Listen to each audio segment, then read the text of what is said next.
Hello and welcome, ladies and gentlemen, to Define Disaster. This is Battlefield 4. Today we're going to be taking a closer look at the MPX PDW exclusively available to the Engineer class in Battlefield 4.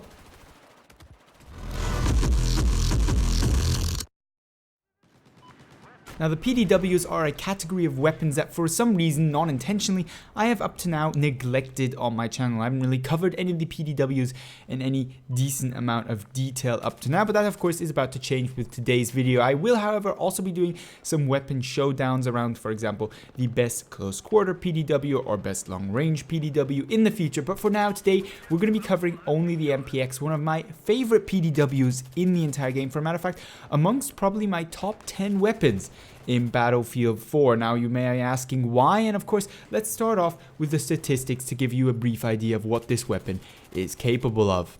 Starting off then with the damage model with a maximum damage of 24.5, slightly higher than your average PDW, however not anywhere significant enough to make a difference to the performance of the weapon, and a minimum damage of 13.5, this is standard to most PDWs in the game. We have a standard damage model here, pretty much with the exception of a slightly higher max damage value. The fire rate is very good at 850 rounds per minute. We clearly here have a weapon meant for close quarter. However, when comparing to a lot of the other PDWs, this may seem more tame given that there are a huge amount of PDWs with 850, 900, 950, 1000 round per minute fire rates in the game. However, these 850 rounds per minute are not going to let you down in close quarter, obviously. Then we have, of course, the magazine size. This is standard with the MPX at 30 plus 131, plenty of bullets here. Things start to get a little bit more interesting when we start to move onto reload times. With a short reload of 2.1 seconds, this is relatively quick, relatively competitive for close quarter. Yes, not the fastest in the game, but fast enough that it will not be a hindrance to you in close quarter. It's actually more going to help you, and you're likely going to beat out most of your opponent's reload speeds with 2.1 seconds. What's even better about this gun is, though, that the longer reload at 2.55 seconds, that is with no bullets left in your chamber, isn't that much more severe than the short reload, meaning that it doesn't matter too much if you go through all your bullets on that one last target you're trying to get down. When it comes to recoil, things get even more interesting with the 0.36 degrees recoil, both vertically to the left and to the right. This is one of the few guns in the game that actually has equal recoil in all directions. What this means is that the gun is very predictable. It has quite hefty vertical recoil, but this is an 850 round per minute gun, and for that it is quite tame. It's manageable for certain, and you're not going to be using this gun to snipe targets at 50 meters or beyond anyway, so the 0.36 degrees are nothing that isn't manageable. The recoil horizontally is a little bit more hefty, but thankfully it is balanced equally to both sides, and especially if you slap a compensator on, it becomes very manageable, and you can start to use the MPX quite efficiently at medium ranges, say 30 meters or so. Moving on to the first shot multiplier, this comes out quite hefty, typical for many of the PDWs. It's quite high with a 2.4 value multiplier. You're definitely going to have that in consideration when trying to tap fire at a target. That may be a little bit difficult with that first shot multiplier being so high. The accuracy of the gun at ADS value of 0.4 isn't anything to write home about, but as said earlier, this is a close quarter to medium range PDW, and 0.4 degrees is going to be plenty for those purposes. The hipfire is amazing, as with almost any PDW in the game, at 0.6 degrees. It isn't actually the best. There's actually a number of PDWs that beat it out slightly, but it is good enough to the point where you can just hipfire down anybody within 10 to 15 meters relatively reliably, as long as you can stay on target. Now, with the stats of the MPX being covered, let's move on to attachments. When it comes to optics, I prefer red dot sight, the Coyote, to be a little bit more specific. However, you can of course use whatever sight you prefer. I would, however, not recommend using a higher magnification scope, as in my opinion the MPX has a little bit too much vertical and horizontal recoil to make that worthwhile. When it comes to accessories, the question really is a laser sight or no laser sight. I like to slap one on because I think it helps me improve the hipfire of this gun even more, making it even more of a hipfire machine. However, if you find that this laser sight is giving your position away and you don't want to consistently have to turn it on or off, feel free to, of course, not equip that laser sight as accessory. When it comes to barrel attachments, it's pretty clear for me. It's the compensator all the way because it allows me to extend the range of the MPX to medium combat distance.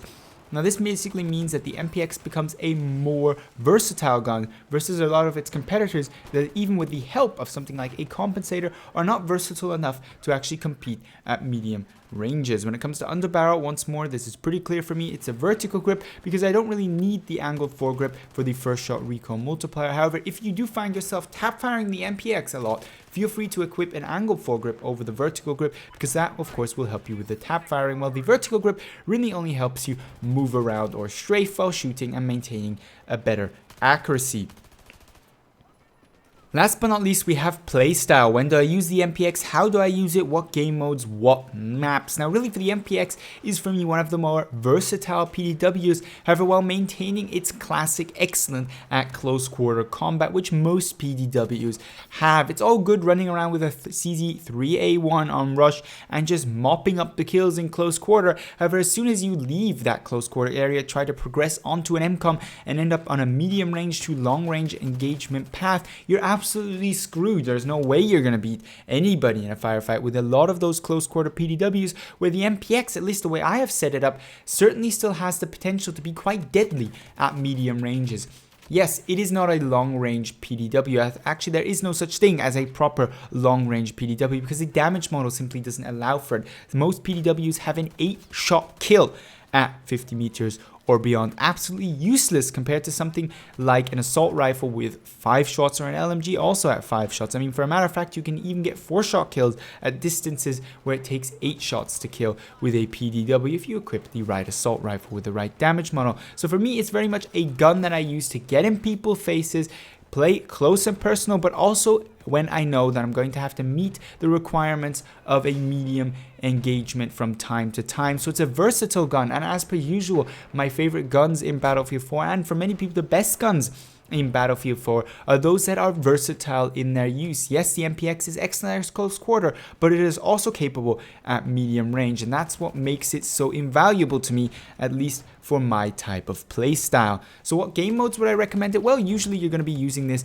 on Rush or Conquest versions, Conquest Large, where there is plenty of close quarter combat. Of course, you're not going to be wanting to use this on game modes with lots of long distance combat or Conquest Large versions like Goldman Railway, where there is hardly any close quarter combat, and you're much more better off with either a carbine or maybe even a DMR, given that engagement distances can sometimes be extreme. But let me know what you think about the MPX. Do you enjoy playing the MPX as much as I do? Do you prefer a different PDW for a similar role over the MPX? There's a number of other competent PDWs out there that fulfill a similar role. However, in my opinion, the MPX is best of them all. Feel free to leave your video suggestions and of course opinions down below, but I hope to otherwise see you in the next Battlefield 4 video.